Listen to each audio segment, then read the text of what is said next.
Donc je me présente, je suis Victoria, je suis anglaise et j'ai fait, avant ce master, j'ai fait une formation en Angleterre de scénographie théâtrale.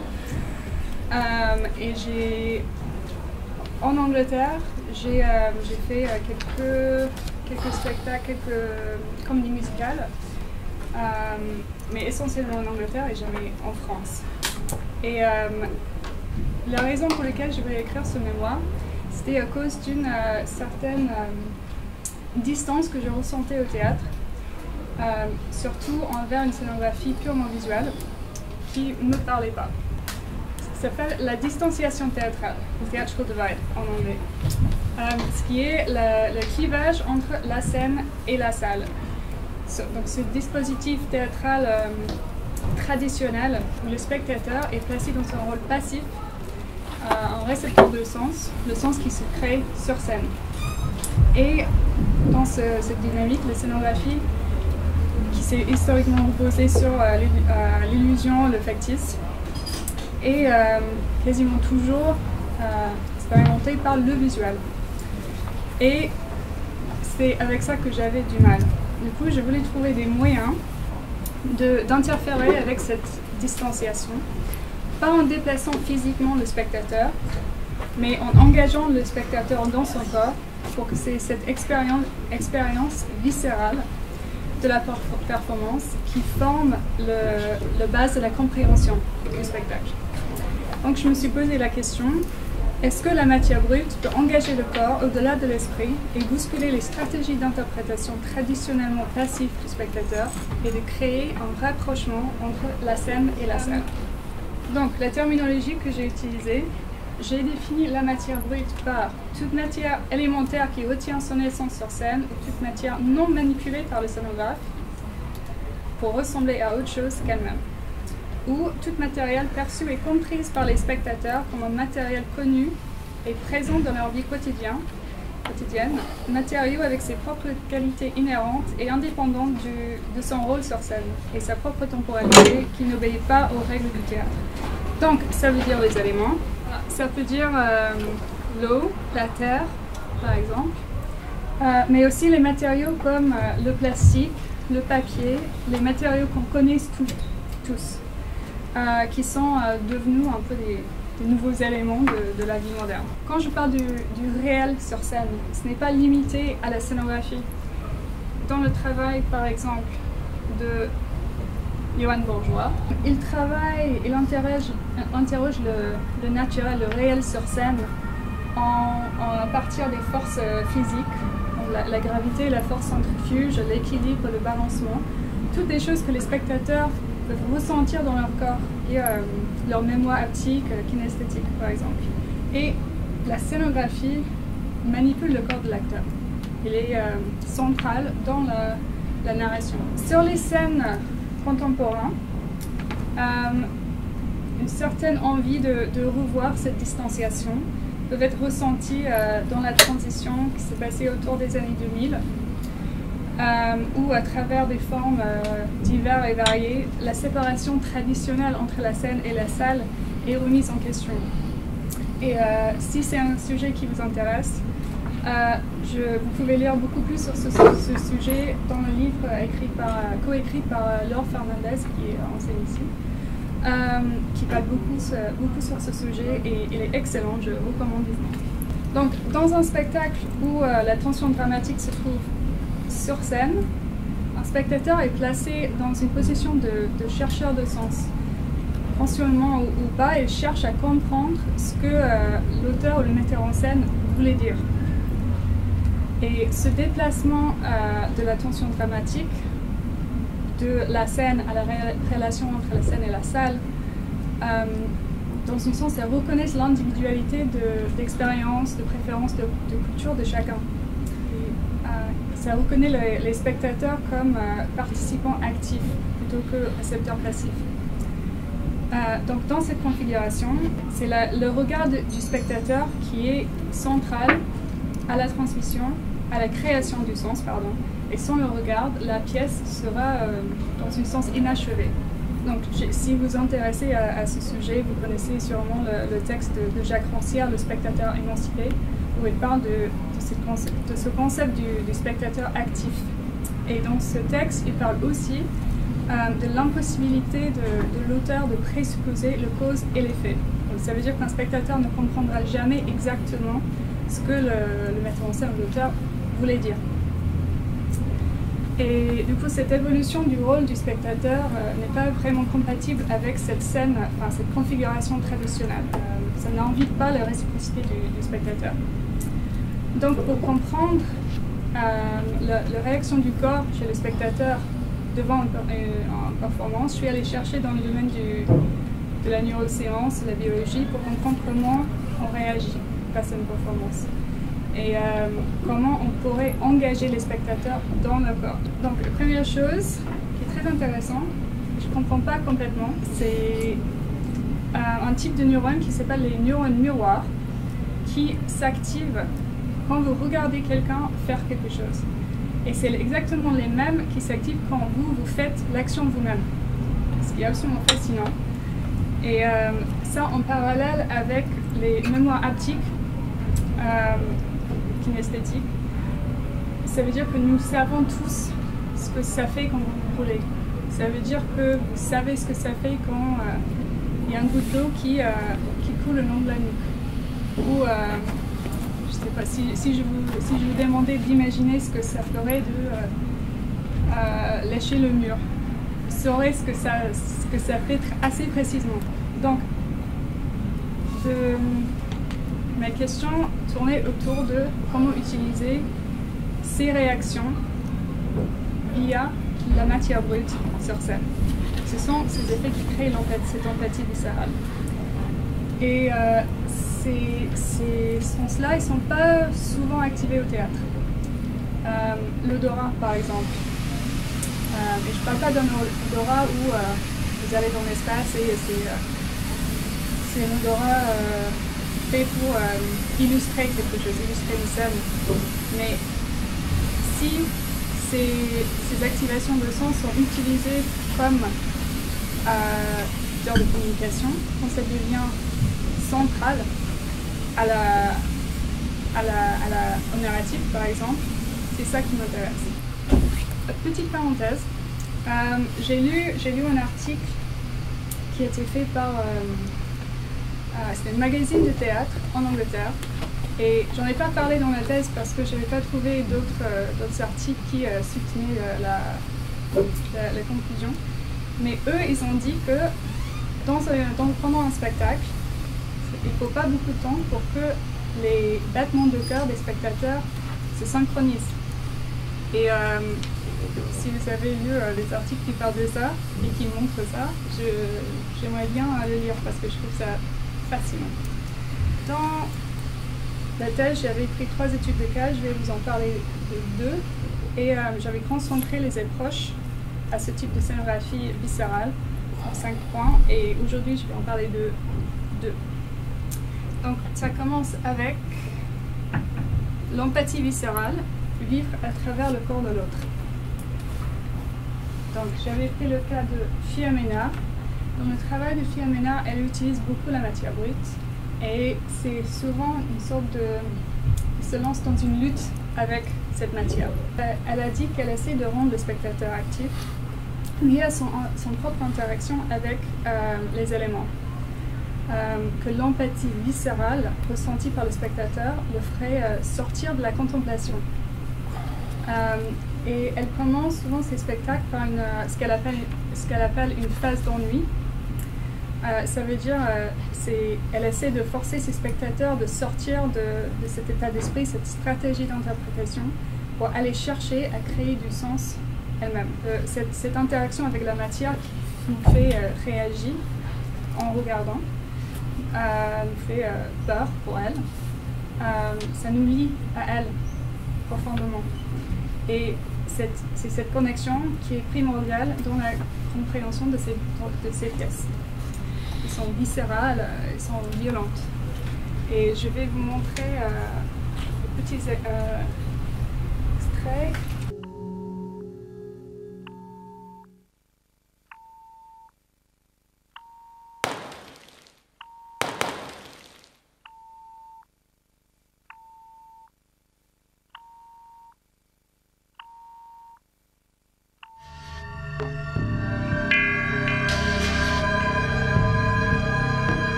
spectacle, il y a des moments où elle entend des spectateurs et elle sait à ce moment-là qu'elle a fait ce qu'elle voulait, qu'ils ont vraiment réagi, qu'ils ont vraiment compris qu'il n'y a rien de... Il n'y a pas d'illusion, il n'y a pas de factice, c'est vrai, c'est réel ce qui se passe sur scène. Et là, quand vous avez vu les boules de glace tomber, c'est une vraie menace pour la personne. C'est pas comme dans la cirque, par exemple, où vous voyez les gens faire des choses incroyables, mais vous savez qu'il y a un risque qui est mitigé. Et c'est pas pareil dans ce qu'elle fait, Philomena. Et c'est vraiment... ces spectacles sont difficilement... c'est difficile de les mettre dans des cases. Soit du cirque, du jonglage, de la danse, du théâtre.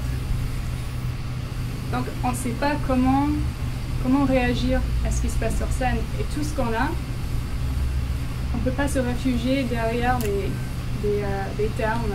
C'est du cirque donc, c'est de la danse donc. Tout ce qu'on a, c'est son interaction avec la matière sur scène. Ça, c'est son spectacle Maison Mère. Elle a commencé, elle a fait le tour plusieurs fois, très longuement, pour commencer avec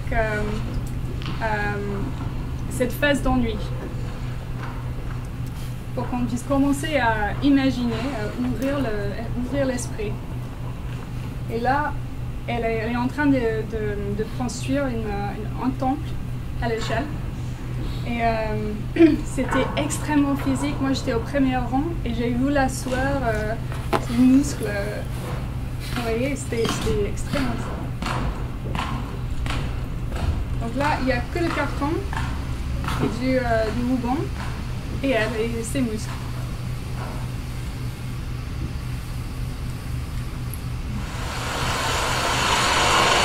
Pardon, spoiler si vous n'avez pas vu. Hein.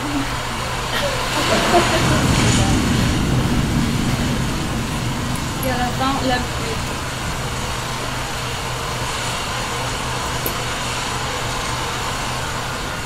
Les spectacles sont souvent comme ça. Et une autre petite anecdote, j'ai lu un petit article par une chercheuse, professeuse en Australie, je crois, Peter Tate. Elle avait vu donc, le premier PPP et elle a dit quelque chose que j'ai trouvé très intéressant. Elle a dit qu'à la fin, Mena, elle arrache des faux seins. J'ai pas vu ce spectacle, donc je ne peux pas vous donner mes réactions personnelles, mais elle parle de ça. Elle a dit qu'elle a physiquement reculé à la vue de cet acte. Et j'ai trouvé ça très intéressant parce que tout au long du spectacle, on voit Mena en lutte avec la glace, mais c'était quand elle a arraché ses faux seins qu'elle a vraiment réagi. Et ça veut dire, pour moi, ça veut dire que tout au long du spectacle, elle était tellement impliquée via l'empathie viscérale dans ce qu'elle faisait, Mena, que même le fait qu'elle arrachait en partie de sa costume, en fait, c'était juste que sa costume, qu'elle a continué à réagir aussi violemment. Parce que c'était pas le moment où elle était en contact avec la glace, où elle a réagi comme ça. C'était à la fin qu'elle a arraché une partie de sa costume. Mena travaille avec la matière en transition, donc la glace, la flaque d'eau, etc. Et ça fait, quand vous voyez quelqu'un interagir avec une matière que vous connaissez, ça peut créer ce que le metteur en scène et scénographe philippine appellent un envol vers la scène, l'envie d'y aller, de toucher, de jouer avec. Donc ça c'est la première partie, le premier point dont je voulais vous parler aujourd'hui. Le deuxième, la non-représentation et la recherche de lieu. Et je vais vous parler du scénographe Catherine Brack. C'est une scénographe allemande. Par exemple, les photos, il n'y a pas beaucoup de super photos de son travail. Et ces spectacles-là n'ont rien à voir avec les spectacles de Philomena. Il y a toujours un texte, un narratif, un opéra. Et donc le processus est assez traditionnel, on va dire. Mais ce qu'elle utilise dans ses scénographies, c'est la matière brute. Là, c'est la fumée, ou ça peut être des objets du quotidien, la mousse, des guirlandes, des choses qu'on connaît tous, et elle remplit la scène avec ces objets ou ces matières. Et le résultat de ce parcours assez traditionnel, avec son style artistique personnel, c'est un espace où c'est plutôt une atmosphère qui est non représentative, et une matière qui... C'est pas la matière qui se transforme, comme dans le travail de Pierre Ménard, mais c'est le mouvement de la matière et son accumulation qui ça a une forte tendance à perturber la vision et aussi les stratégies d'interprétation des spectateurs. C'est des environnements qui peuvent être très librement interprétés. Et ce que je trouve intéressant dans ce spectacle-là, Ivanov, elle parlait de l'imprévisibilité de la matière, qui a donné une sorte d'immédiateté aux acteurs. Elle a raconté un moment où elle est allée revoir le spectacle, qu'elle n'a pas vu depuis longtemps, et elle a vu qu'il n'y avait pas beaucoup de fumée sur scène. Donc elle a demandé au technicien, est-ce que demain vous pouvez mettre beaucoup plus de fumée? Et après, les acteurs, les performeurs ont dit que, en fait, ça m'a rappelé que la fumée, c'est un personnage, c'est un autre acteur. Et il n'est pas contrôlé, il ne peut pas être contrôlé. Et du coup, le jeu de l'acteur a été modifié. Il ne pouvait pas toujours faire la même chose toute la nuit. Des fois, il est complètement caché par la fumée. Il est vu, peut-être qu'il n'a pas envie d'être vu, peut-être qu'il a envie de se cacher. Donc c'était un vrai jeu entre la scénographie et l'acteur. Et ça donne une... les spectateurs savent, j'imagine que la plupart des spectateurs savent que c'est pas quelque chose de contrôlable. Ils auront toujours un petit peur de est-ce que ça va, est-ce que l'eau va déborder, est-ce que l'animal va s'enfuir, qu'est-ce qui va se passer? Dans son travail, les matériaux choisis ne sont pas choisis pour son sens sémiotique, ils sont employés pour ses qualités matérielles et sensorielles. Et ce côté hypnotisant a été appelé par un critique de théâtre allemand, il a appelé ça LSD pour les yeux. Donc c'est une autre façon de perturber le spectateur, de lui demander de regarder autrement. Et il y a une sorte de... Devant ça, il y a une certaine égalité devant la matière brute. Vous n'avez plus besoin de ce que le philosophe Pierre Bourdieu appelle la capitale culturelle. Ça veut dire qu'un spectateur doit être muni des codes selon lesquels la culture est codée pour apprécier, pour en participer. Et dans ce cas-là, la non-représentation est la place centrale donnée aux matériaux connus à tout le monde, à la matérialité, au côté sensoriel de la scénographie. Ça nous offre tous la possibilité de voir ce qu'on veut, plutôt que de comprendre ce que quelqu'un veut nous dire, veut qu'on voit. Un autre exemple, le confetti, et ça s'accumule tout au long du spectacle. Et donc quand l'engagement du corps et l'empathie viscérale devient le vecteur de communication, de compréhension, la scénographie, soit en mouvement ou en interaction avec le corps de l'acteur, devient le dispositif via lequel le sens du spectacle est créé. Et dans ce cas, c'est très individuel, c'est indépendant des sens culturels, sémiotiques, et tout le monde est égal devant ces éléments. La matière brute, elle a une temporalité à lui toute seule, qui dépasse le temps artistique, autant qu'il dépasse les intentions du scénographe.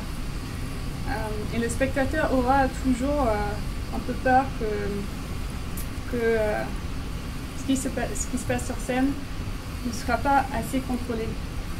Et ce que je trouve très intéressant, c'est que les spectateurs savent ça profondément. Par exemple, la fumée avec Ivanov, si un spectateur veut les sortir, s'il ouvre une porte, la fumée s'en va. Et elle a raconté une histoire où ils ont monté le spectacle en Grèce.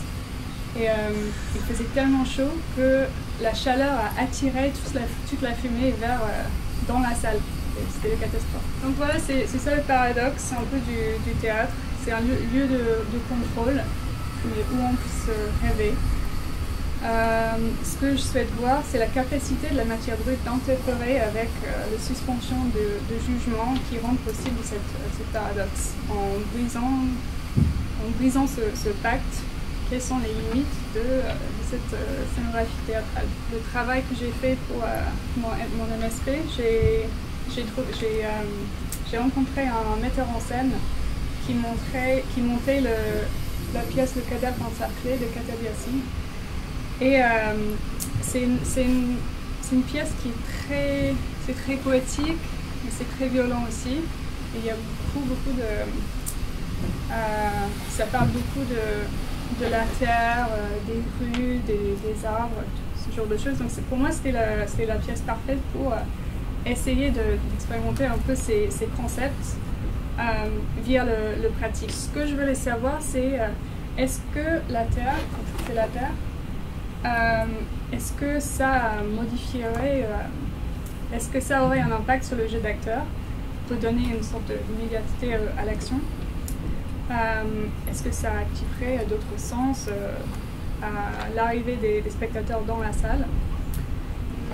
Et j'ai vu que l'odeur était remarquée par tout le monde à l'entrée du théâtre. Et tout le monde à qui j'ai parlé après le spectacle m'ont dit qu'ils avaient envie de jouer avec la terre. Et à la fin du spectacle, les gens s'approchaient à la scène pour toucher, pour voir si c'était vraiment, si c'était réel. Je ne voulais pas désigner des lieux traditionnels, je voulais que ça soit très ouvert. Et ils déplacent en permanence ces rideaux. Donc c'est un peu au spectateur de décider où ils sont. Il n'y avait pas vraiment des limites entre l'extérieur et l'intérieur. Et il n'y en a pas aussi dans le texte concernant le temps aussi. Et les acteurs m'ont dit qu'ils ont vraiment remarqué une différence entre les répétitions dans les salles et sur terre s'enrouler dans la... Pardon, sur scène s'enrouler dans la terre. Agnès elle a dit cela a donné davantage de réalité à la poésie du texte de la pièce, comme si le décor était un personnage à lui tout seul. Impossible de faire sans cette.